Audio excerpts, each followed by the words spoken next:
hopefully Unsafe at Any Speed comes out, and people know that we're still doing what we do. And then the second song is a little bit more like, hey, and this is sort of the album's distinct flavor. The world we live in, fake reality or simulated reality, is getting more and more sophisticated, and I feel listening to music or consuming content, it feels less and less like direct experience and more like you're getting somebody's version of what they think you want as a consumer. It used to be you would get together with your friends and you would be like, I bought this tape and I bought this tape, and then you'd all listen to it Yeah, and you'd be like, oh, you lost out because the tape you wasted your money on sucks and haha. And then you would, you dub the tapes for each other, and it was a yeah. whole thing. Whereas now you just listen, you're like, I don't know if I like this. I heard 30 seconds, next thing.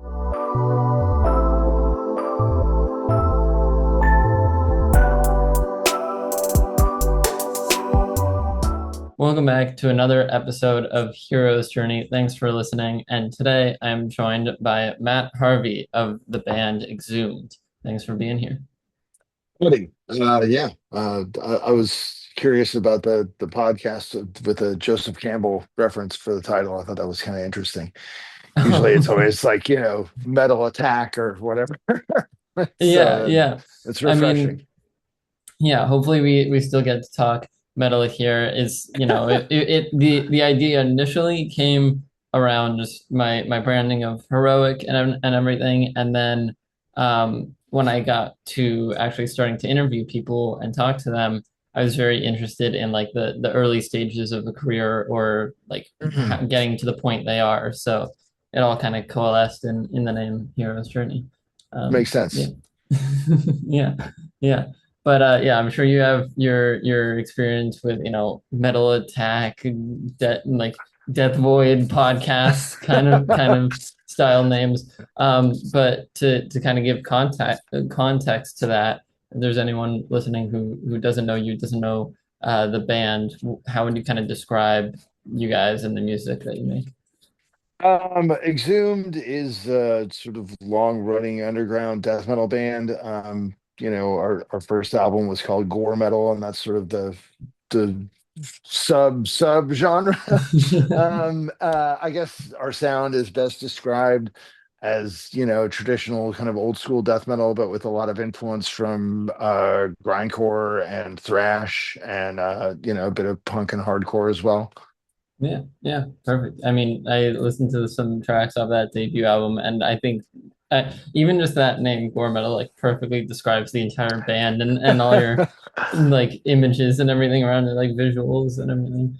Um, yeah, yeah, but I want to get into especially the latest release, Shovelhead, for this upcoming album, Red Asphalt. Just tell me about the creation of that song, how it came about, anything like that. Um, when we were writing for the album, you know, my what I wanted to do with it is I wanted to kind of dig into like some sleazier grooves, some grooves that had a bit of swagger, because a lot of the, death metal or extreme metal stuff, even when it slows down, it's still very stiff and rigid, which is, that's a thing. But I guess for the last couple of years, I've been sort of in this like 1970s mode of, listening to a lot of, I guess people call it proto metal. I don't know. I just think of it as like hard rock, Uriah Heep or UFO or whatever. Um, and watching a lot of films from that era, especially with the red asphalt concept, that's when the sort of like biker road movie was in vogue, and all the sort of driver's ed scare movies are from that time and before that we're referencing. But I wanted to do kind of just like a sleazy, swaggery kind of rock groove, and I think I was listening to Zeppelin, and I love that Black Dog riff. It's just sleazy riff, and it stops and has the vocal. And I thought, oh, I haven't really heard a death metal band do anything like that. And so that was kind of where Shovelhead started. And you know, uh, I don't ride motorcycles, but I know that Shovelhead is a kind of bike. And I was like, you use a shovel head to dig up a grave, and we're singing about all this stuff. So it just sort of, um, it's one of those many. things where when you get the first idea, the first idea takes, five times as long as the next six or seven. Because once you're Yeah. like, oh, I'm It just going gets in the a ball rolling. direction. Yeah, Yeah. exactly. Exactly. Now you have something to build off. Yeah, that's Yeah. even just like with actual song creation wise, for me, the hardest thing is going from like a blank, Logic Right. project to getting something down. And then once I have drums or anything else, then it just comes like the ideas at least come very quickly. Right. Um, Right. yeah, yeah. So Shovelhead was awesome. We have the other single, Unsafe at Any Speed, for the album Red Asphalt. How did you guys as a band kind of decide like, okay, these are the songs we want to lead off the album or to introduce people to the album? Um, Unsafe was going to be the first track on the album. I didn't really want it to be the first single because I felt like in a way it sort of sounds like more or less kind of what you expect from a new record from us, Mhm. and I always feel like we're in this really kind of small stylistic sandbox, and I'm always like, oh, we should do something that's like really, we should emphasize how this record is different from the others and this and that, and everybody in the band was like, no, you're overthinking this, you're making this too hard, like, if Exhumed is a burger restaurant, like, let them know that we got a burger. Yeah. And so, and then I talked to a couple other people who I trust, and they all agreed with everyone else in the band. So I was like, clearly I'm the idiot here. And so Unsafe at Any Speed became the first single. Um, you know, but we had a lot of material for the record, and we I think we recorded something like 16 songs. And we had plans for the other six, but we all, kind of went through everything and talked about, what sort of functions the songs served within the context of the release, what itches each song was scratching so that it becomes less repetitious and hopefully each song, stands out from one another because especially playing this more, extreme up tempo sort of music, you're really in danger of things blending together, pretty quickly. I mean, even some of my favorite albums, from back in the day, like the early Napalm Death stuff, those like five or six songs that, of course, I recognize instantly. And then all the others, I'm like, is that one, Caught in a Dream, or is that Dragnet, or is that Conservative Shithead? Like, Yeah. what I mean? They're all kind of, because they're all sort of serving the same stylistic function. And that's, you know so hopefully Unsafe at Any Speed comes out, and people know that we're still doing what we do, even though the mid section I do think has that same kind of emphasis on a more open kind of groove or whatever. And then the second song is a little bit more like, hey, and this is sort of the album's distinct flavor. And then we've got another single dropping pretty soon, so hopefully it serves its purpose and gets people excited about the record. Yeah, yeah, awesome. I mean that's the goal for all these That's singles. it. But Yeah. yeah, so you were talking about, I mean, yeah, with the whole burger restaurant analogy, like that's what you want. You want the singles to be like for anyone who knows you or anyone who has a sense of what you do, like, okay, I'm into this new album, like I can't wait to hear the whole thing. And then when they take the deep dive to the whole track list, they hear some of that experimentation and everything. So with that in mind, what's kind of in store for the rest of the album? What does the album have or certain songs have that these singles haven't shown yet? I mean, I think that the album to me feels like nobody's going to be shocked. It's not going to be like Yeah. listening to like Cold Lake from Celtic Frost or the Morbid Angel I album. Nobody's going to be like, what the fuck? It's still very much us. But I think throughout, there's a lot of movement and a lot of grooves that we haven't really done before, in the midst of a lot of, high velocity stuff like we always do.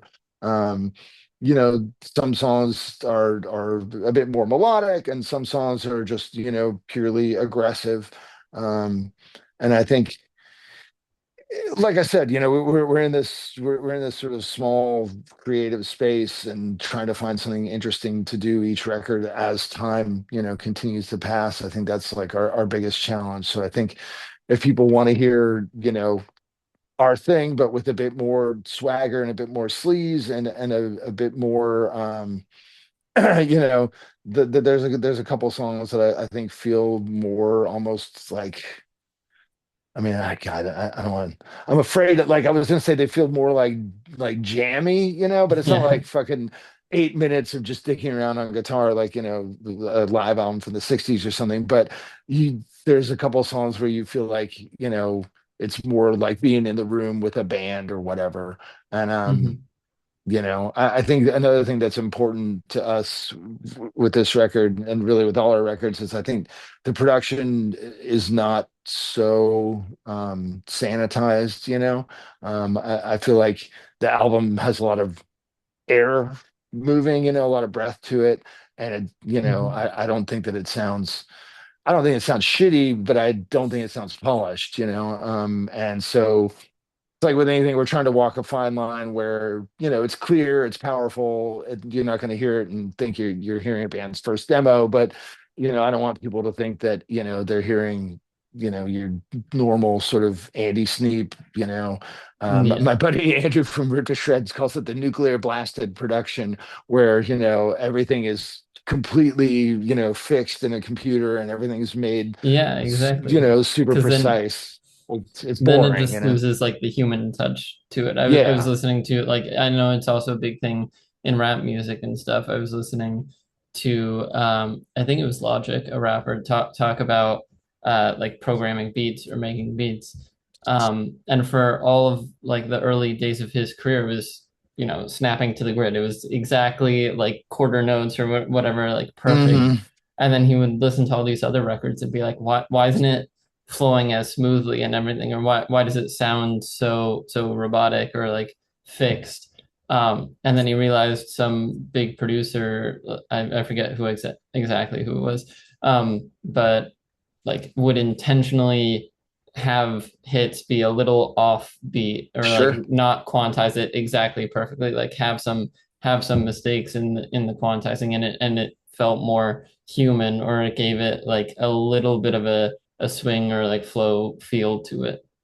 Yeah, I mean, I work in MIDI all the time, and I mean, even just working with MIDI, you can it has a humanized factor, to where you can just tell Yeah, the exactly. computer how random you want to make the beats, and maybe you leave all the ones dead on the one, and then you can sort of humanize around that. And obviously, we just do it by just playing the instruments, but I think that as the world we live in, I feel like fake reality or whatever the simulated reality is getting Yeah. more and more sophisticated, while the world of direct experience is maybe getting more and more dismal. Um, and I feel, listening to music or consuming content, I feel like it feels less and less like direct experience. Um, and more and more like you're getting somebody's version of what they think you want as a consumer, and that doesn't Yeah. interest me.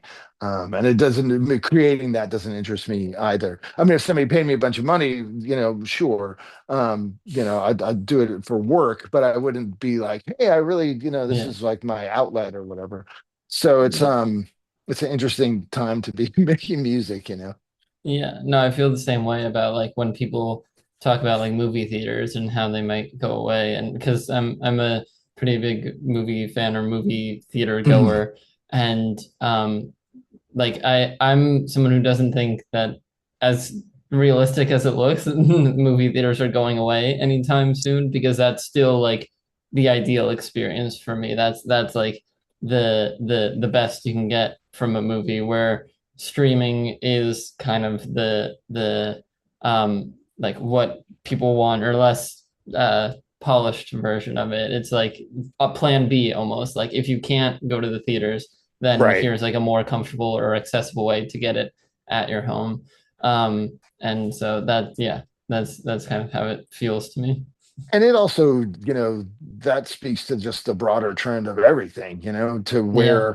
we're losing a lot of things that used to be communal are becoming so insular, Hmm. that part of the fun of going to a movie is seeing a movie the opening weekend, and people are like, holy shit, I can't believe that happened, or they Yeah, see I their favorite hear character, someone two you rows know. behind me like gasp at a big moment in the movie. Right. Or even, even it's corny, but I mean, like, whatever, your favorite character comes back on screen, they're like, yeah, like that's getting caught up in that is part of it's supposed to be part of the experience. I mean, it's the same thing with listening to music, because everything's delivered direct to your AirPods and everyone has their own Spotify playlist and everybody has access to, whether it's Amazon Music, Apple Music, whatever, everyone has access to everything.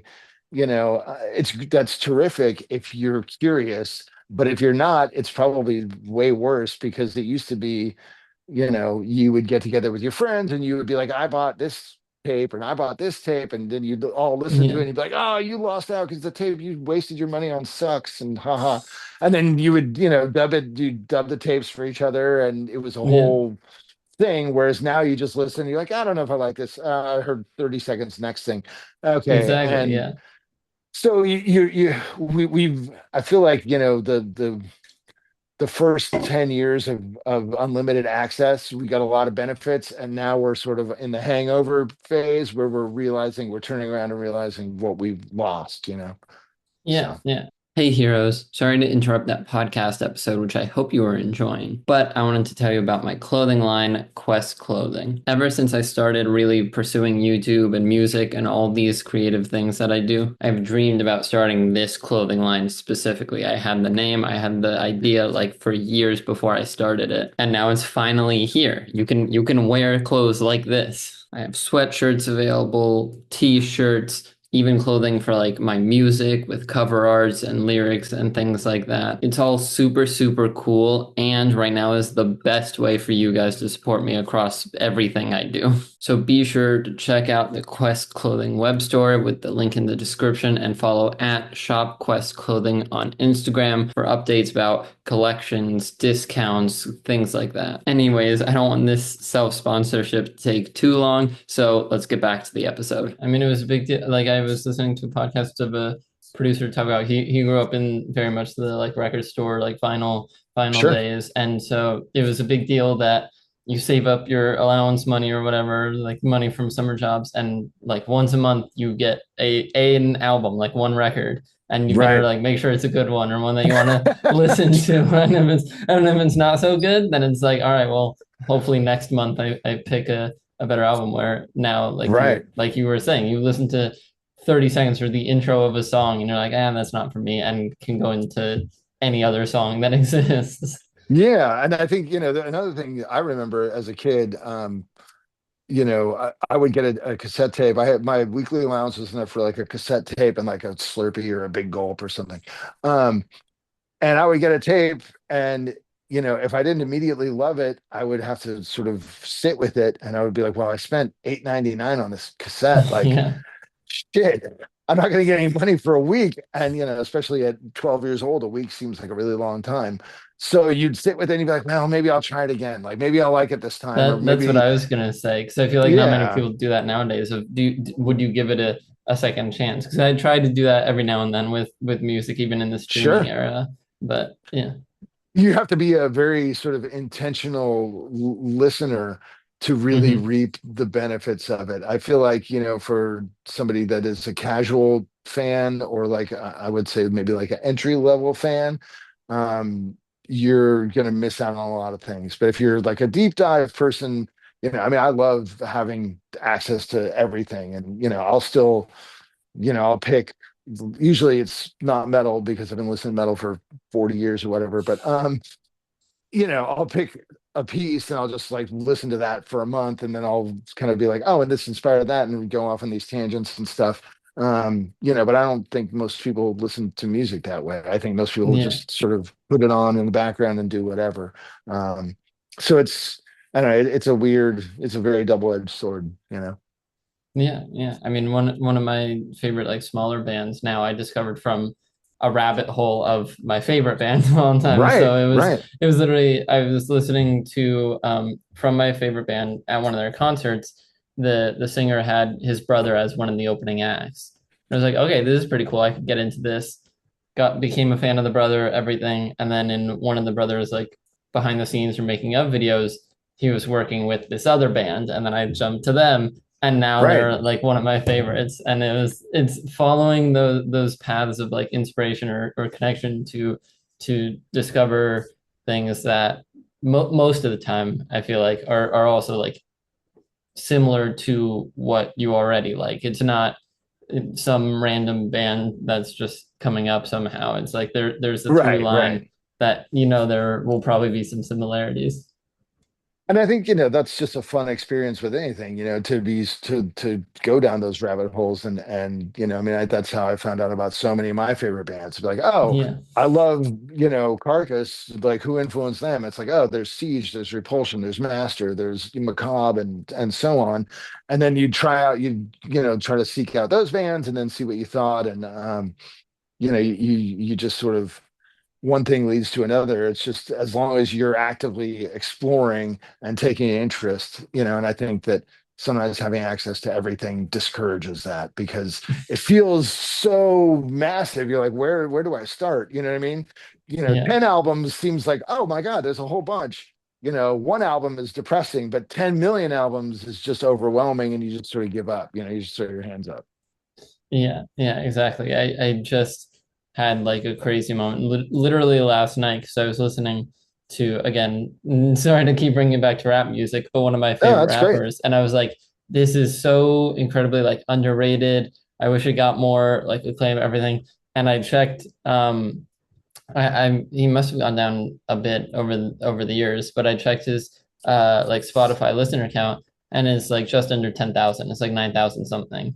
And I was like, how many 9 to 10,000 amazing artists, amazing bands are there out there that I will probably never hear? Like I it's mean, thousands insane. probably, right? Yeah. Yeah. I mean, and I mean, to me, I think there's a lot of sort of parallels between hip hop and metal. And I mean, before I got into metal, I mean, this is way, way, way back when I was like, 10 years old and like 85. But like the first music that wasn't like my parents' music that I got interested in was like LL Cool J and uh, Awesome. Yeah. Cool MOD, Run DMC. The first Beastie Boys album was huge, especially being like a white kid from the suburb. That was like a big gateway thing. Yeah. And there's the early, especially with the early hip hop and a lot of the underground metal of the 80s, there's a very kind of homemade feel to all of it. Yeah. And Yeah, definitely. it's just a bunch of people kind of on the outside doing their own thing, and it turned out to be huge or whatever, and spawned this whole generations and generations of music in both directions. So yeah, I mean that's fine, and please reference whatever you want. Is That's all I'm saying. Yeah, yeah, awesome, awesome. But yeah, I want to come back to Red Asphalt a bit, and just no pressure to reveal anything if you don't want. But you mentioned like coming up with this a batch of like 16 songs and kind of narrowing it down to the ones that will make the final album, and having plans for the other ones. Do like will those ever come out? What are these kind of plans that you were hinting at? Well, I However mean, much you can say.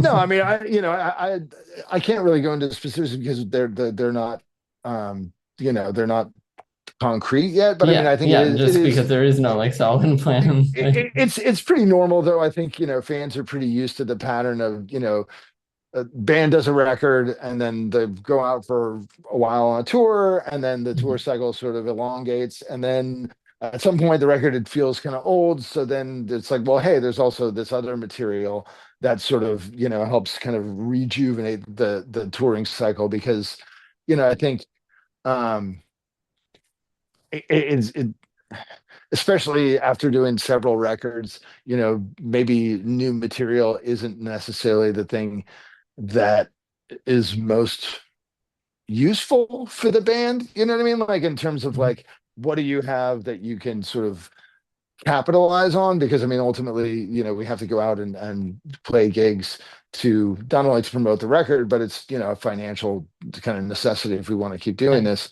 And you come to a point where with any kind of legacy band, it's like, are people more excited about the new record or are they more excited about, some product tied into some record that they loved from when they were, first getting into it or whatever. So, the new record is helpful as a piece of, intellectual property, but its usefulness can be limited. So rather than being like, in the 70s where you do a record a year, sometimes, I forget which year it is, there's like Kiss and BOC, there was like 2 years where they both put out like two killer records in the same Mhm. fucking year while playing like 120 shows. Yeah, And just that insane. right, and that because that's the way that sort of the marketplace worked. Whereas and they were new bands. These are like records 3 and 4 that are just kind of really penetrating into the airwaves and everything else. Yeah, Um, and for that's not so much a thing anymore. That's not a normal way to grow your band or to enable you to go out there and keep touring. So, we just decided to record everything that we had at the time and then sort of let the chips fall where they may. We didn't know when we started recording which songs were going to be on the record and which weren't. We're just like, yeah, let's get everything finished and then sort of look before we do the mastering and be like, okay, we'll put this song yeah. here, the You song can move the there. puzzle pieces around and Right, right. rearrange it. Yeah. I mean, it is sort of a conceptual record. All the songs have like a road theme, and obviously the Mhm. art and everything. But at the same time, it's modular. It's not like a story where you can't move chapter 3 and where chapter 8 was. Yeah, That's not going to make sense. This is very modular, and everything kind of stands alone. So, yeah. So that's the overall plan.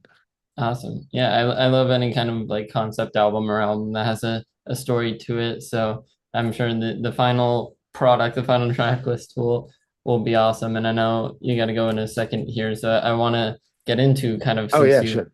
Yeah, go No ahead, go for it, worries. man. Sorry. But yeah, since you mentioned, I know time flies. Like this has been a great conversation, and I would absolutely love to have you on in the future if you wanted to come back and just Sure, talk man. more Yeah. about anything, like the full history of the band, this album, whatever. But just with live shows to get people out there, what are you kind of looking forward to from the shows coming up? I've seen that you have some shows announced, whether it's like festivals or anything else. So just We what's have a yeah, we have a yeah. US tour starting February 19th, the day before the record comes out. That will Mhm. go through most of March. And then in April, we're going to Europe for a month. Then we have a couple weeks off, and then we do Australia and New Zealand. And then um, not I, but we are taking the summer off. And then we'll be back doing more stuff in the fall. And we're working on some new production ideas and stuff for the show. We'll still bring our chainsaws and severed heads and all that good stuff, but we'll be bringing some new kind of thematically cohesive elements into the show, and basically the whole album's about being on the road. So we're going to be on the road a lot, and we're going to kind of take the audience with us as far as we can. You know. Yeah, perfect for the theme. And yeah, I'm glad you'll have that time off because I was looking at your upcoming schedule. I was like, this is insane, especially with just coming out with the full new album and everything alone is like big. So but yeah, I'm can't wait to hear the full album. Hopefully you have a great time on tour and it does everything that you hope for it to. Well, And thank yeah. you. Yeah. Thanks again for coming on. Just to wrap things up, if you want to shout anything out, promote the band, whatever, Sure. feel free to do that now. Um, let's see. I mean, we're on, the usual Instagram and Facebook and whatever else. But the album's called Red Asphalt. It's coming out February 20th on Relapse. So, check it out, stream it, steal it, buy, a physical copy if you're so inclined, and come out, check us out on the road. I'm sure if we're not coming to someplace near you on this first leg, I'm sure we will get there eventually. As like I said, the album's all about being on the road and sort of thriving in the chaos of constant traveling and constant movement, which is kind of where we live. So yeah.